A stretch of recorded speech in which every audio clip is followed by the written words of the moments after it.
দয়াম আল্লাহ রব্বুল আলামিন অসংখ্য শুকর সুজুদ যে আল্লাহ রব্বুল আলামিন বড় মায়া করে আহসান করে অনুগ্রহ করে দামি মজলিসে কিছু কথা বলার শোনার তৌফিক দান করেছেন। এজন্য অন্তরস্থল থেকে কালিমাতুশ শুকর আদায় করি আলহামদুলিল্লাহ। পিছনের বাইরে কি বেজার নাকি আমি আসাতে? হ্যাঁ হ্যাঁ। আর অবশ্যই এলান শুনেছেন হবিগঞ্জ থেকে আসছি। কোথায় থেকে? অনেক কাছেই, অনেক কাছেই। হ্যাঁ হ্যাঁ। তো এত দূর থেকে আসলাম মহব্বত নেই। তা আমি যদি এত কষ্ট করে কমপক্ষে 4 ঘন্টা গাড়িতে থাকার পর যদি আসতে পারি, মহব্বত দেখাতে পারি, তা আপনার কি একটু জোরে সোরে আওয়াজ দিয়ে মহব্বত দেখাতে পারবেন না?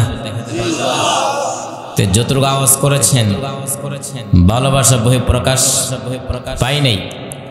অতএব শুধু আমাকে নয়, আল্লাহ এবং তার নবীকে সন্তুষ্ট করার উদ্দেশ্যে ঈমানের আওয়াজকে উঁচু করে এক আওয়াজে উচ্চ কণ্ঠে কালিমাতুশ শুকর আদায় করি আলহামদুলিল্লাহ।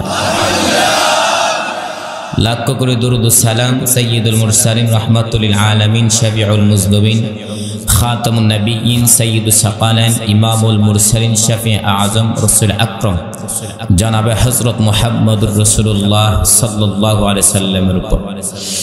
আলোচনা শুরু করার পূর্বে খুতবার মধ্যে যে আয়াত এবং হাদিস পাঠ করেছি তার অর্থ জানলে আলোচনা বুঝতে কি হবে?